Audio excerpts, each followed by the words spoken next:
చేస్తారు. సార్ ఇప్పుడు సుహాస్ని ఇప్పుడు ఆ మధ్య కాంగ్రెస్లోకి చేరాలని ఏదో ప్రయత్నం చేసింది, ఎలక్షన్ ఉంది, ఇప్పుడు ఆవిడ ఎక్కడున్నట్టు? చంద్రబాబు గారికి తెలియాలి, మనకు తెలియదు.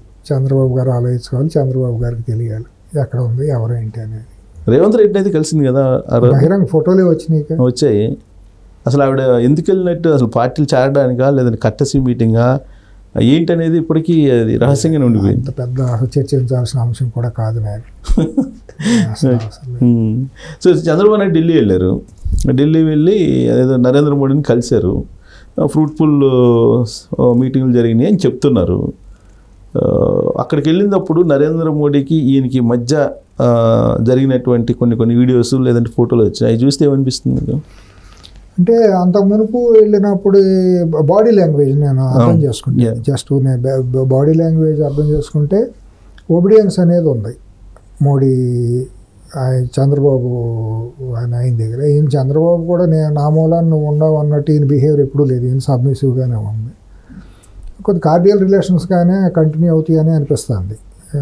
రెసిప్రొకరేట్గా రాష్ట్రానికి కావాల్సిన నిధులు కూడా చాలా పెద్ద రకంగానే వాళ్ళు సహకరిస్తారనే ఆలోచనే నాకు అనిపిస్తుంది అక్కడికి వెళ్ళినప్పుడు.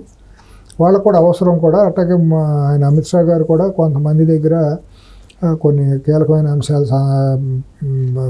విషయాల్లో వాళ్ళు ఏదో దీనికి వెళ్తే లేదు, మేము చంద్రబాబు నాయుడు గారితో కంటిన్యూ అవ్వాలి కాబట్టి మేము చంద్రబాబు నాయుడు గారికి ఇష్టం లేని పనులు మేమేమి చేయమని చెప్పి ఆయన చెప్పారని హైదరాబాద్ నుంచి కొంతమంది పారిశ్రామికవేత్తలు వెళ్ళినప్పుడు అన్నారని విన్నాను. కొంతమంది మీడియా ఛానల్ అధినేతలు వెళ్ళి మా ఛానల్స్ని అక్కడ ఇబ్బంది పెడుతున్నారు, మీరు ఒకసారి చెప్పండి అంటే నో నేను చెప్పను, మాకు మేము మిత్రపక్షంగా ఉన్నాము, దాంట్లో మేము కలగ చేసుకునే ప్రసక్తే లేదు, మీ తిప్పలు మీరు పడండి అనే మాట అమిత్ షా అన్నారని అది కూడా ఒకటి మాట ప్రచారంలో వచ్చింది. ఓకే. సో ఆ క్లియర్ ఇండికేషన్ దాని ప్రకారం ఏంటంటే వాళ్ళు సహకరిస్తారు. ఎందుకంటే ఇప్పుడు అపరిష్కృతంగా ఉన్నాయి, పోలవరం ఉంది, వాళ్ళు కేంద్రంలో మరి మంత్రి పదవి అక్కడి నుంచి గెలిచిన మనిషికి ఒక మంత్రి పదవి తీసుకున్నారు, వాళ్ళు ఆంధ్రప్రదేశ్ మంత్రివర్గంలో మంత్రి పదవి తీసుకున్నారు. కాబట్టి ఇచ్చిపుచ్చుకునే ధోరణే ఉంది. రాష్ట్రం కూడా చిన్నాభిన్నం అయిపోయింది. అది కూడా మరి సహకరించకపోతే బీజేపీ ఇంకా నిందమోయాల్సిన అవసరం వస్తుంది. బీజేపీ వాళ్ళు ఉన్న పరిస్థితుల్లో అడకత్తిలో పోక చెక్కలాగా ఎవరిని వ్యతిరేకించలేని పరిస్థితుల్లో ఉంది. వాళ్ళు మేము సచీలురం అని చెప్పుకోవాలంటే కొన్ని శీల పరీక్షకు తప్పదు. ఆ శీల పరీక్ష నిలబడాలంటే వాళ్ళ నిజాయితీగా ఆంధ్రప్రదేశ్కి వాళ్ళ గతంలో ఇచ్చిన హామీలు నిలబెట్టుకు తీరాలి. అంటే వాళ్ళు ఇచ్చిన హామీలు ఆ రోజు మరి వెంకయ్యనాయుడు గారు వీళ్ళు మాట్లాడింది అంటే బీజేపీ నుంచి ఇచ్చిందే కదా ప్రత్యేక హోదా అనేది. వాళ్ళ ప్రత్యేక హోదా అనేది ముగిసిన అధ్యాయమే అయిపోయింది కాబట్టి చంద్రబాబు నాయుడు గారు ప్రత్యేక హోదా అనేది వాళ్ళ తెలుగుదేశం వాళ్ళు కూడా మళ్ళీ మాట్లాడే అంశం కాదు కాబట్టి ఆ పద్ధతుల్లో రావాల్సిన ఏమన్నా నిధులు కానివ్వండి, ఆ రాష్ట్రానికి జరిగిన నష్టం, పోలవరం జరిగిన విధ్వంసంలో దాన్ని మళ్ళీ నష్ట నివారణ చర్యలు, అమరావతి కుంటుపడిపోయింది 5 ఏళ్ల పాటు, దాన్ని వేగవంతం చేయడానికి కొద్దిగా నిధులు సమకూరిస్తే రాష్ట్రం ఒక పట్టాలు ఎక్కుతుంది. అది ప్రోగ్రెస్. కానీ ఒకటేంటంటే పోలవరం పూర్తి కావాలంటే R&R ప్యాకేజీ దాదాపు 30,000 కోట్ల పైగా ఏదో ఉందని, అంత మొత్తం ఇవ్వడానికి అనుకూలంగా అక్కడ చర్చలు జరిగినట్టు అనిపిస్తుందా? అది మరి దాంట్లో ఏం జరిగిందనేది బయటికి రాలేదు. మా R&R ప్యాకేజ్ ఇవ్వాల్సింది రాష్ట్ర ప్రభుత్వం మాకు సంబంధం లేదని అప్పుడు కేంద్రం కొంత ఇది కొర్రీ చేసిందని విన్నాం మనం అప్పట్లో. అప్పుడు బెడిసిందిలేండి వీళ్ళకి 2018 నాటికి బెడిసింది, వీళ్ళకి దూరంగా ఉంటున్నారుగా. బెడిసింది. కొంతమంది ఏంటంటే దీని మీద సాడీలు కూడా ఇవి చేశారు, ఇట్లాంటి వాళ్ళు వెళ్ళిపోయి R&R ప్యాకేజీలో కావాలని టీడీపీ వాళ్ళు ఎమ్మెల్యేలు ఉన్నారు, ఆ భూములన్నీ వాళ్ళ ఆధీనంలో ఉన్నాయని రకరకాలుగా అన్ని దుష్ప్రచారం చేశారు. జీవీఎల్ నరసింహారావు లాంటి శకునులు కూడా వాళ్ళ రాష్ట్రాన్ని విధ్వంసం చేయటంలో సోమవీర్రాజు, జీవీఎల్ నరసింహారావు లాంటి వాళ్ళ హస్తం కూడా చాలా తేడా ఉంది. తర్వాత RSSలో ఉన్నటువంటి కొంతమంది ముఖ్యులు ఎవరైతే అక్కడ ఇన్ఛార్జీలుగా ఉన్నారో వాళ్ళు కూడా ఆంధ్ర రాష్ట్రాన్ని సర్వనాశనం చేయటంలో RSSలో ఉన్న కొంతమంది ముఖ్యుల హస్తం కూడా ఉంది. వాళ్ళ స్వార్థ ప్రయోజనాలు తెలంగాణలో హైదరాబాద్ కోసం వాళ్ళ స్వార్థ ప్రయోజనాలు ఆంధ్రప్రదేశ్ నాశనం చేయాలని చూశారు. తెలాపాపం తలాపీటికడు, కర్ణుడు సాగు కారణాలు అనేకం అన్నట్టు అమరావతికి చాలా శాపాలు తగిలినాయి ఆంధ్రప్రదేశ్కి. దాంట్లో ప్రధానంగా బీజేపీ చేసిన పాపాలు అన్నీ కాదు. జీవీఎల్ నరసింహారావు, సోమవీర్రాజు, విష్ణువర్ధన్ రెడ్డి లాంటి వాళ్ళు వీళ్ళందరూ చేసిన ద్రోహాలు అన్నీ కాదు. అతను అట్లాగే అక్కడి నుంచి కేంద్రం నుంచి పార్టీ నుంచి వచ్చిన పరిశీలకుడుగా మహారాష్ట్రలో ఒక అతను ఉండేవాడు, అతను ఇటువంటి వాళ్ళందరూ కూడా తప్పుడు రిపోర్ట్లు ఇచ్చి చాలా విధ్వంసం చేశారు. అది కుట్రలేదు, దాంట్లో బీజేపీ సింహభాగం ఉంది. అంటే ఇప్పుడు జరిగిపోయిన దాన్ని రికవరీ చేసుకునే ప్రయత్నం చంద్రబాబు నాయుడు అన్నాడు. అది ఇక్కడ కన్ఫ్యూజన్ ఏంటంటే పబ్లిక్ కానీ చాలామందికి చంద్రబాబు నాయుడు వినయం ప్రదర్శిస్తున్నారా అక్కడ అంటే ఆయన లోబడి పనిచేయాలనేది లేదు, అవసరం దృష్ట్యా నరేంద్ర మోడీయే చంద్రబాబు నాయుడుకి లోబడి పనిచేస్తున్నారా అనేది క్లారిటీ లేకుండా ఉంది. ఇద్దరిది ఒకరి అవసరం ఒకరికి ఉంది, ఇద్దరిదే అంతే, ఎవరి అవసరం వాళ్ళది. ఒకళ్ళు అణిగిమణిగి ఉండేది లేదు, ఒకళ్ళు ఇదే ఏది లేదు. చంద్రబాబు నాయుడు గారి ఇంటికి మోడీ ఇల్లు ఎంత దూరం, మోడీ ఇంటికి చంద్రబాబు నాయుడు గారి ఇల్లు అంతే దూరం. ఎట్లా కొలుసుకున్నా కూడా కేంద్రంలో వాళ్ళ ప్రభుత్వం మనుగడ సాగించాలని చంద్రబాబు నాయుడు గారి అవసరం వాళ్ళకు ఉంది. చంద్రబాబు నాయుడు గారి అంశాలు కొన్ని ఇక్కడ ఇది అవ్వాలన్నా కూడా మరి మోడీ గారి కేంద్ర ప్రభుత్వం అవసరం ఈయనకు ఉంది రాష్ట్ర ప్రయోజనాల కోసం. అలాగే ఇక్కడ చాలా కీలకమైన అంశాలు కొన్ని ఉంటాయి కదా, మరి వాళ్ళు గుప్పెట్టో పెట్టుకుని గత 5 ఏళ్లుగా ఎలక్షన్ ముందు కూడా న్యాయ వ్యవస్థలో కూడా ఎన్ని జరిగినాయి మనం చూసాం కదా. అవన్నీ కూడా మరి వాళ్ళు గుప్పెట్టో పెట్టుకుని ఆడిస్తున్నారు కదా, మరి అవి కూడా మరి పరిష్కారం జరగాలి కదా. కాబట్టి మరి అవి కూడా అయితేనే చంద్రబాబు నాయుడు గారికి కూడా కొంత ఉపశమనం అనేది దొరుకుతుంది. కాబట్టి ఇద్దరూ తల్లెగరేసే పరిస్థితి ఉండకపోవచ్చు, కుట్రలు చేసుకోవాల్సిన అవసరం కూడా ఉండదు, ఇద్దరికీ నష్టమే. అదే ఇప్పుడు క్లారిటీ ఎలక్షన్ ముందు కూడా ఆయన ఏదో బ్లాక్మెయిల్ చేసి ఈయన చేత ఒప్పించారని. ఇప్పుడు 6 ఎంపీలు ఇవ్వటం అంటే మామూలు విషయం కాదు కదా బీజేపీకి. అలాగే 10 మంది ఎమ్మెల్యేలు అంటే చాలా పెద్దది. సో వాళ్ళే చంద్రబాబు నాయుడు బ్లాక్మెయిల్ చేసి లేదా భయపించో ఏదో చేశారు అనేది అప్పుడు వచ్చింది కదా. అలాంటి సిచ్యువేషన్ ఇప్పుడు కూడా కంటిన్యూ అవుతుందండి. అప్పుడైతే ఉంది. బాబు గారు కూడా ఏంటంటే ఎలక్షన్ సాఫీగా జరగాలంటే ఒక మెసేజ్ వెళ్ళటం కోసం బీజేపీ మాతో ఉందనే ఒక మెసేజ్ వెళ్ళాలి. ఈయన కూడా కొంత ఊహించదు ఎంత పెద్ద రిజల్ట్ వస్తుంది అనేది ఆయన కూడా లేదు. అప్పుడు కూడా ఆయన ఏంటంటే సెల్ఫ్ డిఫెన్స్లో పోలీసులు చేసిన దాష్టీకాలు ఉన్నాయి కదా, ఎక్కడికక్కడ పోలీసులు విచ్చలవిడితనంగా రెచ్చిపోయి ఈయన మీద తిరిగి కేసులు పెట్టడం, తెలుగుదేశం వాళ్ళని ఇబ్బంది పెట్టడం చూసాము. ఎన్నికల క్షేత్రంలో పోలింగ్ రోజు ఇంకా అరాచకాలు మొదలవుతాయి. పవన్ కళ్యాణ్ గారు వీళ్ళు కలిసి ఉన్నా కూడా కేంద్రం హస్తం ఉంది అని చెప్పి ఒక మెసేజ్ వెళ్తే ఐఏఎస్లు ఐపీఎస్లు తోకలు ఊపుతారు. ఐఏఎస్లు ఐపీఎస్లు మొగుళ్ళు కేంద్రమే కదా. కాబట్టి దాన్ని ఒక మెసేజ్ ఇవ్వడం కోసం ఈయన కూడా కొంత 1 మెట్టు కాదు 4 మెట్లు దిగి అపాత్రదానం చేశారు. ఈయన వాళ్ళకి అర్హతకు మించి వాళ్ళకి సీట్లు ఇచ్చారు.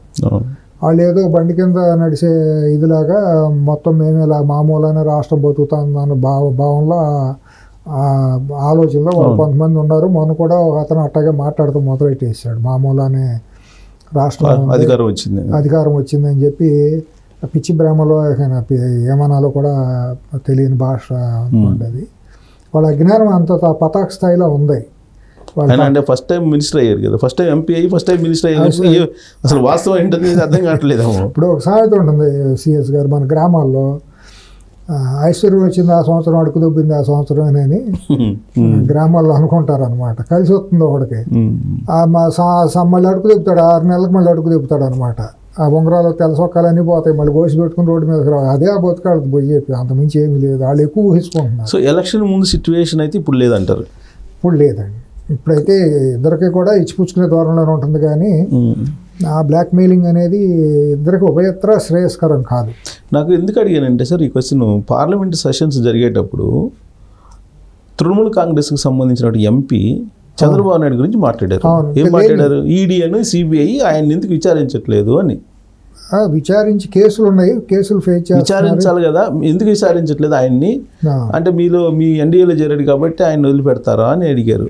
అంటే అసందర్భం కదా అసలు అది ఎందుకు ప్రస్తావించారు అని. సందర్భం అంటే అందరి మీద పడింది. ఈడీని అందరినీ దేశంలో అందరినీ లోప తీసుకున్నారు. మిగిలింది చంద్రబాబు నాయుడు గారు ఒక్కళ్ళే. మామూలుగా ఆయన మీద ఆ కేసు తప్పించి ఇంకా వేరే ఈడీ కేసులు ఏమీ చేయడానికి కూడా సాహసం చేయలే. ఎందుకంటే ఈడీ ఏమాత్రం దొరికినా చేసేవాళ్ళు, వాళ్ళకేమో దయాదక్షిణాలు. ఎందుకంటే బీజేపీకి గుప్పిట పెట్టుకునేవాళ్ళు, జుట్టు గుప్పిట పెట్టుకునేవాళ్ళు. 55 రోజులు పెట్టి ₹7 బయటకు చూపించలేకపోయారు. దాంట్లో కనుక ₹10 కనుక ఏదన్నా అవినీతి జరిగి ఉంటే ఈడీ దిగిపోయేది, ఎమ్మని దిగిపోయేది. వాళ్ళు ప్రూవ్ చేయలేకపోయింది స్టేట్ గవర్నమెంట్ ముందు ఇది చేసి. కాబట్టి ఇక ఏమి చేతులు హెల్ప్లెస్ అయిపోయి చేతులు ఎత్తేసారు. ఎత్తేసి జడ్జిమెంట్ కాన్ఫ్లిక్ట్ ఆఫ్ జడ్జిమెంట్ వచ్చేటట్టు ఇది అయిపోయింది. మళ్ళీ దాన్ని త్రిసభ్య ధర్మాసనానికి చేయాల్సి వచ్చింది. అది చాలా అపరిపక్వమైనటువంటిది, ఇమ్మెచ్యూర్ జడ్జిమెంట్ కానీ మనం అనుకోవాలి జ్యుడిషియరీలో. మరి ఇక దేశంలో ఏం చేస్తాం, ఇంకా అంతమించి పరిస్థితి. కానీ చంద్రబాబు నాయుడు గారు కూడా మరీ అంత ఎక్కువగా వాళ్ళకి ప్రయారిటీ ఇవ్వాల్సిన అవసరం లేదనిపిస్తుంది నా వ్యక్తిగతంగా అయితే. ఎక్కువగా వాళ్ళకి ప్రయారిటీ ఇస్తున్నారు బీజేపీకి అని అనిపిస్తుంది నాకు. వాస్తవంగా తృణమూల్ కాంగ్రెస్ ఆవిడ చీఫ్ మమతా బెనర్జీ చంద్రబాబు నాయుడు ఇద్దరి మధ్య కార్డియల్ రిలేషన్ ఉంది. చాలా చాలా. ఆ పార్టీకి సంబంధించిన ఎంపీ మాట్లాడాడంటే పార్లమెంట్లో ఈయన పేరు ప్రస్తావించకూడదు వాస్తవంగా, ఎందుకంటే మెంబర్ అక్కడ లేనప్పుడు ప్రస్తావించకూడదు అనేది పార్లమెంట్ రూల్స్ అవి. ఆయన ప్రస్తావించాడు అంటే దాని వెనక ఏదన్నా కుట్ర ఏదన్నా ఉందా అంటే, రేపు ఎన్డీఏ ఇండియా అనే భాగస్వామ్యంలో ఇంకా ఇది పూర్తి ఇది అవ్వలేదు కదండి. ఇప్పటికైనా అది తామరాకు మీద ఇదిలాగానే ఉంది, సెన్సిటివ్గానే ఉంది. కేంద్రంలో ఢిల్లీ రాజకీయాలు అంత బలవంతంగా ఏమీ లేవని నేను అనుకుంటా. చాలా సున్నితంగానే ఉన్నాయి, ఎప్పటికి కూడా ఏమవుతుందో కూడా తెలియకుండానే ఉన్నాయి. నితీష్ కుమార్ గారు మళ్ళీ చంద్రబాబు గారు కూడా చాలా క్లోజ్ ఫ్రెండ్స్. ఆ గౌరవం ఆయనకి ఇద్దరికీ ఉంది. మమతా బెనర్జీ గారు మరి చంద్రబాబు నాయుడు గారు ప్రచారం కూడా చేశారు. అప్పుడు విశాఖపట్నం వచ్చి అక్కడ బెంగాలీ ఓట్లు ఎక్కువ ఉంటాయి చేశారు. మన అరెస్ట్ అయినప్పుడు కూడా ఆవిడ ఖండించారు. తర్వాత ఫరూక్ అబ్దుల్లా గారు కూడా ఇక్కడికి వచ్చి ప్రచారం చేశారు. ఆయనకి ఆ మంచి రిలేషన్ ఈయనకి అందరితో, నార్త్ ఇండియన్స్ అందరితోనూ ఉంది. వాళ్ళు యాదృచ్ఛికంగా అన్నారా మరి అధిష్టానం అనుమతి ఉందో మనకు తెలియదు. మమతా బెనర్జీ గారు అనుమతి మాట్లాడమంటే మాట్లాడారా, యాదృచ్ఛికంగా తన ఆవేశంలో అప్పుడు స్పెల్ అవుట్ అయ్యాడు అనేది కూడా బీజేపీ వాళ్ళు కుట్ర అయితే కాదు కదా. ఇప్పుడు పార్లమెంట్లో ప్రశ్నోత్తరాల సంబంధం మీకు తెలియదు, మీరు ఢిల్లీలో రిపోర్టింగ్ చేశారు కదా. ఆల్రెడీ మన కేసు ఒక ఎంపీ కేసు కూడా నడుస్తుంది, డబ్బులు ఇస్తే మనీ క్వశ్చన్ అని బయటికి తెలియదు కాదు కదా. ఢిల్లీ వీధులు అందరికీ తెలుసు, ప్రశ్నలు ఎట్టా వస్తాయి, ఎట్టా ఆగిపోతాయి ఏంటి అనేది. ఎందుకంటే దారుణం ఏముంది, ఇప్పుడు హైకోర్టులో సుప్రీంకోర్టులో కేసు ఫైల్ రావాలంటే వస్తుంది, వద్దంటే ఆగిపోతుంది.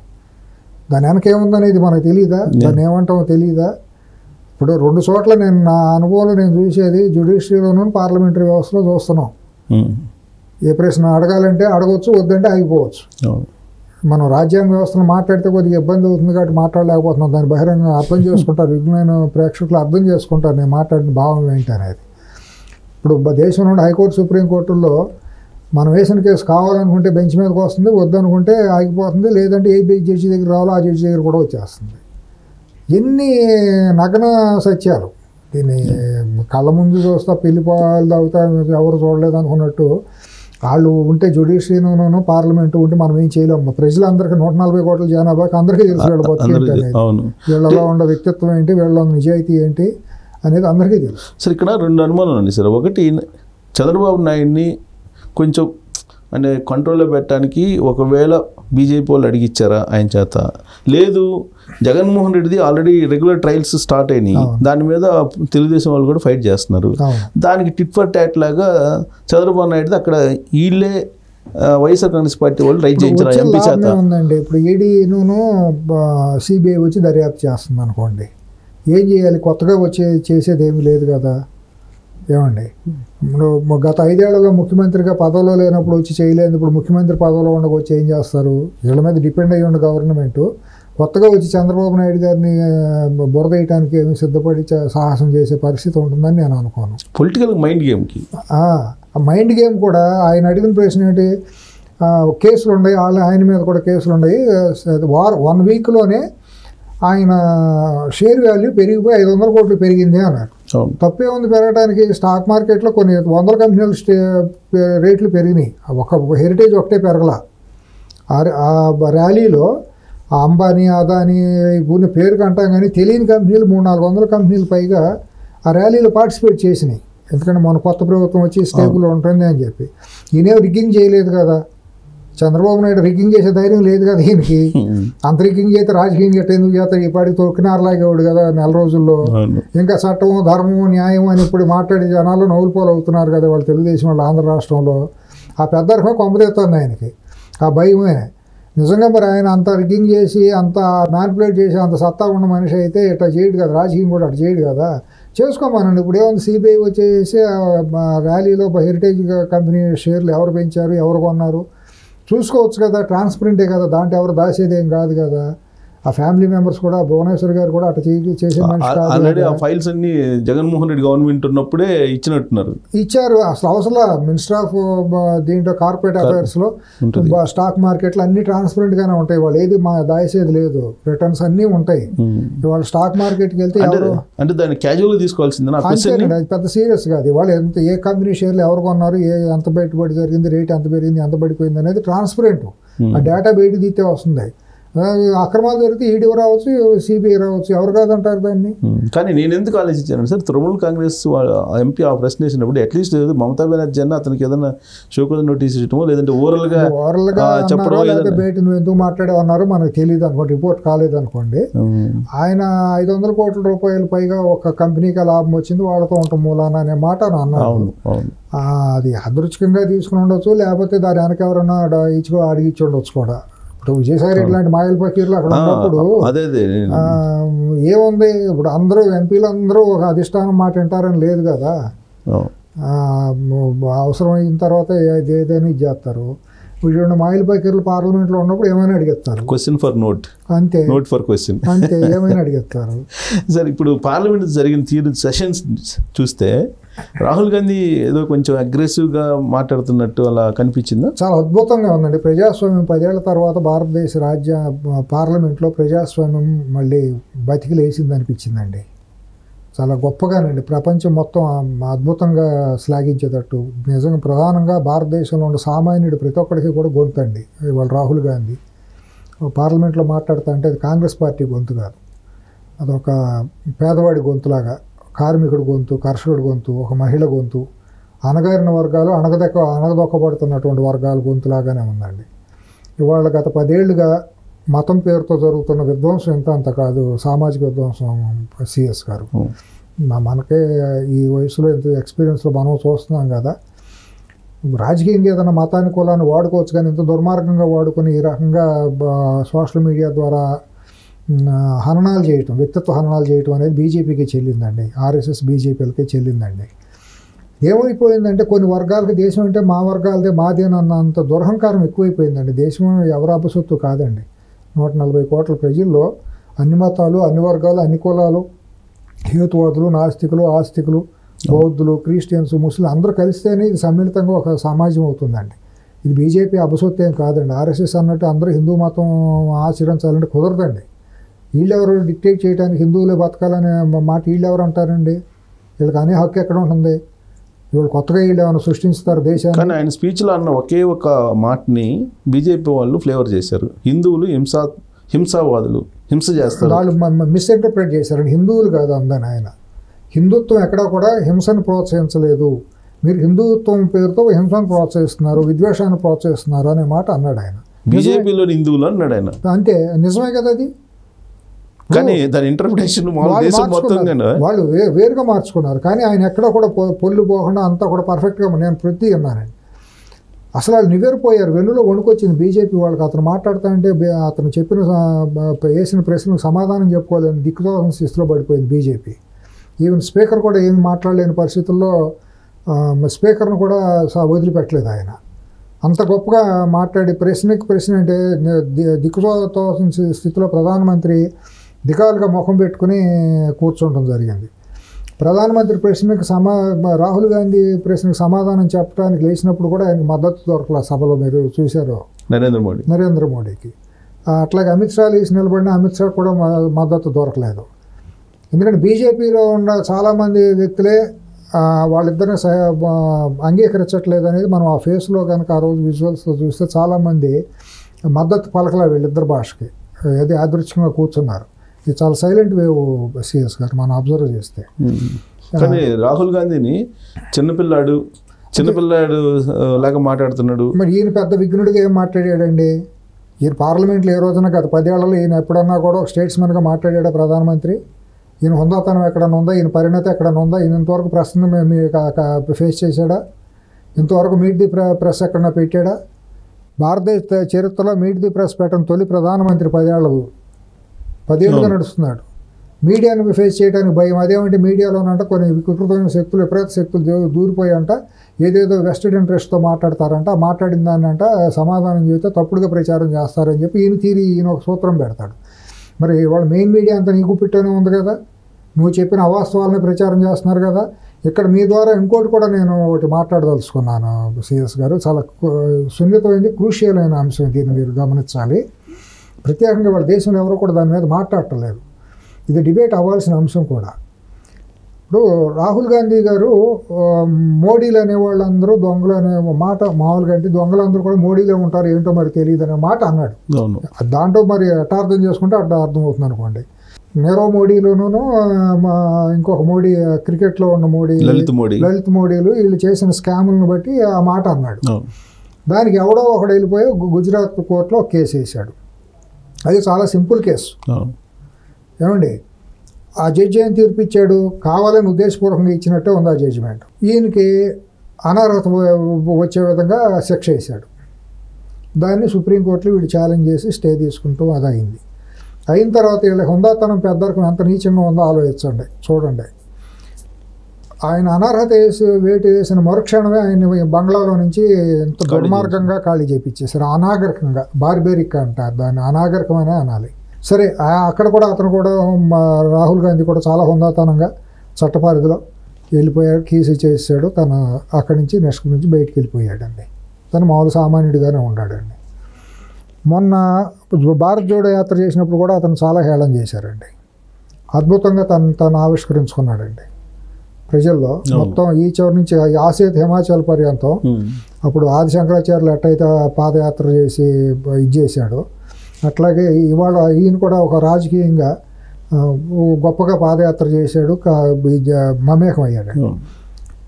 ఎవరు ఊహించిన విధంగా అంతను హేళన చేస్తే, పప్పు అని హేళన చేస్తే కాదు నేను ఒక నాయకుడిని నేను ఒక గొప్పగా అతను అంతటా అతను తీర్చిదిద్దుకోగలరు. భారత న్యాయయాత్ర కూడా చేశాడు. భారత న్యాయయాత్ర ఈస్ట్ టు వెస్ట్ చేసి తను ఒక గొప్పగా ఆవిష్కరించుకుని ఎవరు ఊహించిన విధంగా కాంగ్రెస్ పార్టీని ఇండియా కూటమిని ఆ స్థాయికి తీసుకొచ్చి నిలబెట్టాడు. సరే, అది ఓకే. మొన్న ప్రధానమంత్రిగా ఉన్నటువంటి మోడీ గారు ఫస్ట్ టైము కాశీలో, వారణాసిలో ఒక పడవ మీద మాట్లాడుతూ నేషనల్ టీవీ ఒక జాతీయ వార్తా ఛానల్ రిపోర్టర్తో మాట్లాడతా ఐఎమ్ నాట్ ఏ బయలాజికల్ అని మాట అన్నాడండి. మీకు వినే ఉంటారు, మీకు దృష్టికి వచ్చే ఉంటుంది. అంటే నేను మానవ మాతృని కాదు, దాని అర్థం ఎట్లా? అనేక సందర్భాలు అదే చెప్పాడు కదా. ఆయన నాట్ బయలాజికల్ అంటే మనం మాట్లాడుకోవాల్సింది ఏంటంటే నేను తల్లిదండ్రులకు పుట్టలేదు. బయలాజికల్ అంటే మనం అందరం బయలాజికల్. ఒక తల్లిదండ్రులు ఒక స్త్రీ పురుషులుగా కలిస్తే పుడతారు, పిల్లలు పుడతారు, వాళ్ళని బయలాజికల్ అంటాం. ఒక మృగమైన, పశువైన, పక్షి అయినా ఏదైనా సరే స్త్రీ పురుషులు ఆడమగ కలిస్తే వచ్చే బయలాజికల్ అంటాం. ఈయన himself admitted that I'm not biological. మన దీని ప్రకారం according to Indian constitution, what constitution said is a person with a good sound of mind. అంటే ఒక వ్యక్తి పరిపూర్ణమైన ఆరోగ్యకరమైనటువంటి తెలివి కలిగినటువంటి వ్యక్తి అయినటువంటి మాత్రమే రాజ్యాంగ పదవిలో నిర్వహించడానికి అర్హుడు. ఇది సూత్రం మనకు చెప్పిన ఇది థీరీ. రాజ్యాంగ పదవులే కాదు, చట్టసభలో నిలబడటానికి కూడా అదే అర్హత. అంటే పిచ్చివాళ్ళు, మానసిక రోగులు, ఇటువంటి వాళ్ళు అర్హత లేదు. అంటే కుంటిగుడ్డి వాళ్ళు అర్హత కాదు, ఓన్లీ మానసిక దౌర్బల్యం ఉండేవాళ్ళు. మానసిక దౌర్బల్యం అంటే భయానికి, భ్రాంతులకి ఇట్లా రకరకాలుగా ప్రవర్తించేవాళ్ళు. ఏదైనా మెంటల్ డిజార్డర్ ఉండాలి పనికి. ఎగ్జాక్ట్లీ అది కరెక్ట్ వాడు. మరి ఈయనంతట ఇంకోటి బయలాజికల్ పర్సన్స్కి మాత్రమే ఇక్కడ రాజ్యాంగంలో నిలబడే హక్కు ఉంటుంది ఎన్నికల్లో. ఆయన బయలాజికల్ కాదని ఆయన అంతటా ఆయన అన్నప్పుడు ఆయన ఇమీడియట్గా డిస్క్వాలిఫై చేయాల్సిందే కదా ఎన్నికల కమిషన్. కానీ వాళ్ళ పార్లమెంట్లో రాహుల్ గాంధీ గారు కూడా, లేదా బాధ్యత కలిగిన సివిల్ సొసైటీలో మేధావులు, న్యాయ కోవిదులు వీళ్ళందరూ కూడా మాట్లాడి తర్వాత ఆయన ఢిల్లీలో ప్రధానమంత్రి బంగ్లాలో కూడా మరి ఇంకొక ఇంటర్వ్యూ ఇచ్చి కూడా మళ్ళీ అక్కడ కూడా అదే మాట్లాడారు. నా అంతటి నేను ఆలోచించుకుంటా అంటే నేను బయలాజికల్ కాదు, నన్ను దేవుడు పైనుంచి స్పెషల్గా పంపించాడు ఇక్కడికి దేవదూతలాగా, నేను చేయాల్సిన బాధ్యతలు ఇంకో 25 సంవత్సరాల దాకా భారతదేశంలో ఉన్నాయి అని చెప్పి ఆయన చెప్పుకున్నాడు. అంటే ఆయన భ్రాంతులకి భ్రమలకి లోనై ఉన్నాడా? ఆయన మానసిక పరిస్థితి ఎట్టా ఉంది? ఆయన అంతటా చెప్పడం అంటే అంత మాత్రం రాజ్యాంగపరంగా ఉల్లంఘనే కదా, రాజ్యాంగ మౌలిక సూత్రానికి ఉల్లంఘనే కదా. Himself is saying that I'm not a biological, అంటే హీఈస్ నాట్ ఏ పర్సన్. నేను దైవాంశ సంభూతిని, అంటే నేను సెలెస్టియల్ బాడీ లాగా నేను ఏదో ఒక పైనుంచి వచ్చిన అతీత శక్తిని అని ఫీలింగ్ ఫీలింగ్ చెప్పాడు కదా. అదే ఆ ఫీలింగ్ చెప్పాడు కదా. అన్నప్పుడు ఆయన ఒక దేవుడు లాంటి మనిషి ప్రజల మధ్య ఉండడానికి వీల్లేదు కదా. పార్లమెంట్లో ప్రజలు పాలించుకోవాలి. ప్రజాస్వామ్యం అంటే సూత్రం ఏంటి? ప్రజల చేత, ప్రజల వలన, ప్రజల కొరకు, ఇంతే కదా. ఈయన ప్రజలు కాదు కదా, మనిషి కాదు కదా. హీఈస్ అన్ఫిట్ కదా కాన్స్టిట్యూషనల్ పోస్ట్కి. కంటెస్ట్ చేయడానికి అన్ఫిట్టే, పదవులు ప్రమాణ స్వీకారం చేయడానికి అన్ఫిట్టే. ఈయన ఎక్కడో గుళ్ళో రామాలయంలోనూ ఇంకెక్కడో ఉండాలి, ఆయనకు పూజలు జరగాలి, దూపదీప నైవేద్యాలు జరగాలి. ఆర్ఎస్ఎస్ను బీజేపీ భక్తులందరూ ఆయనకి పౌళింపు సేవలో, సుప్రభాత సేవలో చేసి వెంకటేశ్వర స్వామి చేసినట్టు చేయాలి. తప్పేమి లేదు, చేయొచ్చు. ఆయన నిజంగా దేవుడని అందరూ నమ్మేవాళ్ళు ఉంటే ఇవాళ ఎంతోమంది దేశంలో స్వామీజీలు చేశారు కదా. అటు చాలామంది బాబాలు ఉన్నారు కదా ఇక్కడ కూడా. అట్లా బాబాల్లాగా ఆయన కూడా పూజించుకోవచ్చు కాదండి. ఆశారాం బాబు ఉన్నాడు, డేరా బాబా ఉన్నాడు, ఇక్కడ స్వరూపానంద ఉన్నాడు, జీర్ ఉన్నాడు. ఇటువంటి వాళ్ళందరూ బాబాల్లాగా ఈయన ఒక బాబా. ఆయన నాగపూర్లోనో లేకపోతే ఇంకో చోట బీజేపీ హెడ్ ఆఫీస్లోనో ఆయన దుకాణం పెట్టుకుని ఆయన చేసుకోవచ్చు. కానీ he can't administer the nation కదా, కాన్స్టిట్యూషనల్ పదవిలో ఉండటానికి వీల్లేదు. ఇది మరి మా దేశంలో ఉన్న మేధావులు, న్యాయ కోవిదులు ఆలోచించాలి. రాహుల్ గాంధీ గారు కూడా దీన్ని పార్లమెంట్లో ఎత్తాలి, పెట్టాలి. దీని మీద అనర్హత వేటు ఎందుకు చేయకూడదు అనే మాట దీన్ని డిబేట్ చేయాలి. లేదా నేను పొరపాటు మాట్లాడాను, తప్పు అయిపోయిందని ఆయన క్షమాపణ చెప్పాలి సమాజ జాతికి. ఎంత బరిదిగింపు మాట అవుతుందండి అది. నేను కాదు, నేను దైవాంశ సంభూతుడిని, ఐఎమ్ నాట్ ఏ బయోలాజికల్, నేను నా అంతా ఊహించుకుంటా అంటే నేను ఇందుకోసం రాలేదు, నన్ను దేవుడు ప్రత్యేకంగా పంపించాడు అనే మాట. అది ప్రపంచంలో ఏ రకంగా వెళ్ళి మన పొరుగు పోతుందండి, దేశం పొరుగు పోతుంది. పార్లమెంట్ సెషన్స్ నెక్స్ట్ ఉంటాయి కాబట్టి బలమైన ప్రతిపక్షం ఉంది, ఇంతకు ముందు లేదు. అది నేను అనేది అర్థవంతమైన చర్చ దీని మీద పెట్టాలి. మళ్ళీ ఇంకొకళ్ళు భవిష్యత్తులో ఎవరో కూడా ఇట్లా మాట్లాడాలంటే సాహసం చేయడానికి ఉండకూడదు. ఇది మనకి పొరుగు సమస్య ఇది. ఎందుకంటే చట్టము న్యాయం అందరికి ఒకటే కదండి, కోర్టులన్నీ ఒకటే కదా. రాహుల్ గాంధీ గారికి ఒక చట్టం, ఒక రాజ్యాంగమును, కాంగ్రెస్ పార్టీకి, బీజేపీకి, మోడీ గారికి మరొకటి ఉండదు కదా. కానీ ఇది వయసు వరుసగా తీసుకెళ్తున్నాడు నరేంద్ర మోడీ. పార్లమెంట్లో రాహుల్ గాంధీని చిన్నపిల్లాడు, ఎవరు కనపడితే వాళ్ళని ఆలింగనం చేసుకుంటాడు, ఎవరిని ఆలింగనం చేసుకుంటాడు తెలియదు, పార్లమెంట్లో జాగ్రత్త అని చెప్పి ఆయన ఏదో మెంటల్ స్టేటస్ ఆయనకు బాగాలేదన్నట్టు ఈయన క్రియేట్ చేస్తున్నాడు. ఇప్పుడు ఆయన స్టేటస్ ఎంత బాగుందో సింగోల్ అనే దాన్ని తీసుకెళ్లి పార్లమెంట్లో పెట్టినప్పుడు చూసాం. సింగోల్ అనేది ఒక రిలీజియస్గా తీసేసి పార్లమెంట్ ప్రజాస్వామ్య, సెక్యులర్ ప్రజాస్వామ్య దేశంలో సింగోల్ అనే ఒక మంత్రదండాన్ని తమిళనాడు నుంచి తీసుకెళ్ళిపోయి అక్కడ స్వామీజీల ఆలయాలను తీసుకెళ్ళిపోయి పార్లమెంట్ అంతా తిప్పేసి ఆ సగం బట్టలు కట్టించుకుని అక్కడ చేయటం మరి ఏం పద్ధతి? భారతదేశంలో అన్ని వర్గాలు, అన్ని కులాల వాళ్ళు, అన్ని మతాల వాళ్ళు ఉన్నారు కదా. హిందూ మతం ఒకటే కాదు కదా రాజ్యాంగం, పార్లమెంట్ అంటే. అలాగే రామాలయంలో వీళ్ళు ఇంకో మాట అంటారు సిఎస్ గారు, రామాలయం మా బీజేపీకి సంబంధం లేదు, కరసేవకులోనూ ఆర్ఎస్ఎస్ వాళ్ళు చేశారు, మాకేం సంబంధం అంటారు. నువ్వెవరో మరి ప్రాణ ప్రతిష్ఠ చేయడానికి విశ్వ హిందూ పరిషత్ వాళ్ళలోనూ ఆర్ఎస్ఎస్ వాళ్ళు చీఫ్ ఉన్నారు, వాళ్ళు చేస్తారుగా. నువ్వెందుకు కన్యాకుమారి తపస్సులు చేసావు, నువ్వెందుకు దేవాలయాలు ఎమ్మడబడి తిరిగావు, పరిగెత్తుకుంటూ వెళ్ళిపోయావు కదా. వాళ్ళు చెప్పినట్టు వాళ్ళు 14 రోజులు ఒక్క పూట భోజనం చేస్తాను, వాళ్ళు నేల మీద పడుకోమన్నారు, నువ్వెవరో చేయటానికి? మీకు సంబంధం లేనప్పుడు ఆ రోజు తెలియదు బాడీ లాంగ్వేజ్, ఈయన బాడీ లాంగ్వేజ్ ఎట్టా ఉంది ఏంటనేది. రామాలయం, బాలరామాయణం ఇది చేయడానికి ఇవాళ రామాలయం కట్టిందో అంటే కట్టి 5 నెలలు 6 నెలలు అవ్వలేదు, నిలువన నీళ్లు వరదలో మునిగిపోవటం. అది రాజకీయ రామాలయం అనేది మనకు తెలుసు. అక్కడ ఓడిపోయింది కదా బీజేపీ కూడా, ఓడిపోయింది, కాన్స్టిట్యున్సీ ఓడిపోయింది. ఎందుకంటే ప్రజలు అక్కడ స్థానికంగా ప్రజలుగా రామాలయంలో ఎంట్రీ లేదు. అటువంటిది గురువిందకించలాగా నువ్వు కిందంతా నలుగు పెట్టుకుని రాహుల్ గాంధీని విమర్శించడంలో అర్థరహితం. బాలక్ అని ఇదేని అదేని మెచ్యూర్గా నీ చేష్టలు ఏమన్నా గొప్పగా హుందాతనంగా ఉండి ఒక విజనరీగా గొప్పగా ఒక లాల్ బహదూర్ శాస్త్రి గారిని లేకపోతే ఒక, ఎందుకంటే మన నెహ్రూ గారితో పోల్చాలంటే వీళ్ళకి కొద్దిగా కష్టం కాబట్టి మేము కాదని ఏదో ఆయన క్యారెక్టర్ అసాసినేషన్ చేశారు కాబట్టి, పోనీ వాజ్పేయి గారి లాగా నీకేమన్నా గొప్ప అంతకంటే గొప్పగాను లేదా అంతకంటే సమానంగా అన్న కనీసం సమానంగా ఉండ, కనీసం దేవగౌడతో కూడా పోల్చడానికి వీలు లేకుండా ఉంది కదా నీ బిహేవియరు. దేవగౌడ చేసిన టైం కూడా మనం పోల్చలేము దేవగౌడతో పోల్చే. ఆయన ప్రధానమంత్రికి ఎప్పుడు నిద్రపోతాడు అనుకునేవాళ్ళం కదా.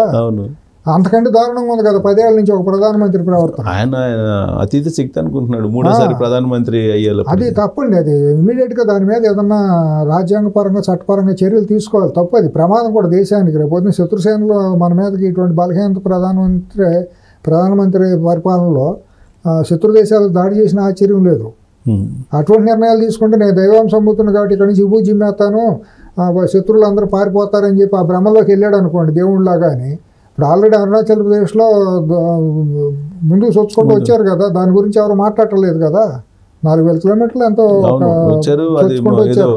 అది దాని సందర్భంగా ఛాతి 36 అంగుళాల ఛాతి ఉందని చెప్పి ఏదో చర్చ జరిగింది కదా. చర్చ జరిగింది 56 అంగుళాల ఛాతి అని. 56 అంగుళాలు. ఇప్పుడు రేపొద్దున పొరపాటున పాకిస్తాన్ వాళ్ళు కాదు, వీళ్ళు కాదండి, పక్కన బంగ్లాదేశ్, శ్రీలంక లాంటి వాళ్ళు వచ్చినా కూడా మనం ఏమీ చేయలేని పరిస్థితిని. మీకెందుకు యుద్ధం చేయమాకండి, అప్పుడు కరోనాలో కనుక చప్పట్లు కొట్టండి, గంటలు కొట్టండి, ప్లేట్లు వాయించండి అన్నాడే. ఇప్పుడు అట్టగా శత్రుసేనలు మన మీదకి వచ్చినాయి అనుకోండి, ఇటువంటి మానసిక బలహీనమైన ప్రధానమంత్రి సమక్షంలో ప్రజలందరూ కూడా చప్పట్లు కొట్టండి, ప్రజలు యుద్ధం, సైనికులు ఎవరు వెళ్ళవసరం లేదు. అగ్నివీరులు కాదు ఇప్పుడు ఉన్నంత సైనికులు, సుశిక్షిత సైనికులు కాదు కదా. మీరు ఎలమాహన దీపారాధనలు పెట్టండి, భజనలు చేయండి, గుళ్ళలోకి వెళ్ళి నిరాహార దీక్షలు చేయండి, ఉపవాసాలు చేయండి అని చెబుతాడు. కాబట్టి ఇప్పుడు ఇవన్నీ చూసిన తర్వాత నేను ఆర్ఎస్ఎస్ వాళ్ళు ఈయన్ని కొంచెం పక్క పంపించాలనే ఆలోచన చాలా తీక్షణంగా ఉన్నారండి. వాళ్ళైతే మాత్రం ఆర్ఎస్ఎస్ వాళ్ళు కష్టం మాది, మాకు విలువ లేకుండా పోతుంది, భవిష్యత్తులో కూడా దేశం ఇబ్బంది అయిపోతుంది. వాళ్ళు కరడుగట్టిన మతవాదులండి, దాంట్లో తప్పేమీ లేదు కదా. ఇప్పుడు క్రిస్టియన్స్, ముస్లిమ్స్ ఎట్టయితే వాళ్ళ మతాలను వాళ్ళు అభిమానించుకుని పెంచాలని చూసుకుంటారో, ఆర్ఎస్ఎస్ కూడా అదే రకంగా హిందూ మతాన్ని అభిమానించుకుంటారు. తప్పేముంది, వాళ్ళ భావజాలం, నేను ఆయన తప్పు అన్నాం. వాళ్ళ కష్టార్జితం ఉంది కూడా. వాళ్ళు బీజేపీ కూడా మేము విద్వేషానికి వ్యతిరేకం అని ఆయన మాట్లాడారు కదా. మోహన్ భగత్ గారు చాలా ఇదిగానే మాట్లాడారు. ఆయన చేతులు కానీ ఆకులు పట్టుకున్నట్టు ఉంది ఆయన మాట్లాడింది. ఆయన అంత మునుపు మాట్లాడాలి ఎప్పుడు కూడా. మొన్న ఏదో అంత అయిపోయిన నష్ట నివారణ చర్యలో అదేమీ లేదని చెప్పుకునే ప్రయత్నాల్లో భాగంగానే ఉంది తప్పించి ఆయన భాష అంతా కూడా. అంత మునుపు జరిగిన నష్టాలు అప్పుడు కూడా ఆయన నోరెత్తలేదు, ఆయన సమర్థించుకుంటానే వచ్చారు. ఇవాళ కూడా ఏంటంటే ఏదో నష్ట నివారణ చర్యల్లో భాగంగా భవిష్యత్తులో మనం తలెత్తుకోవాలి అని అంటే ఫేస్ సేవింగ్ కోసం ఏదో మాట్లాడాలన్నారని అనిపిస్తుంది. ఇంకోటి ఏంటంటే అంతర్గతంగా కూడా ఈ లాంగ్ రన్లో మనకు నష్టం జరుగుతుంది ఈ పరిపాలనలో, దీన్ని దింపుకోవాలనే ఆలోచన కూడా వాళ్ళకు ఉందని అయితే మనకు తెలుస్తుంది. సో ఆర్ఎస్ఎస్ హిస్టరీ చూస్తే ఆర్ఎస్ఎస్ వాళ్ళకి ఒక మనసులో ఒకటి పడితే ఖచ్చితంగా ఆ లక్ష్యాన్ని చేరతారు అని అంటారు. ఇప్పుడు నరేంద్ర మోడీ దింపాలి అనేటువంటి ఆలోచన ఉంది అని చెప్పి అర్థమవుతుంది కదా. అక్కడ 2 లక్ష్యాలు ఉన్నాయి, అక్కడ 2 వర్గాలు ఉన్నాయి. ఒక వర్గం ఏమో నరేంద్ర మోడీని కంటిన్యూ చేయాలనే వర్గం, ఇంకొక వర్గం కాదనే వర్గం. అక్కడ గ్రూపులు ఉన్నాయి. అదేం ఏకలవ్య ఇదేం కాదు. అక్కడ కూడా వాళ్ళు మానవ మాత్రలే, వాళ్ళకి అన్నీ ఉన్నాయి, స్వార్థాలు ఉన్నాయి, దాంట్లో ఉండే వాళ్ళకి వర్గాలు ఉన్నాయి.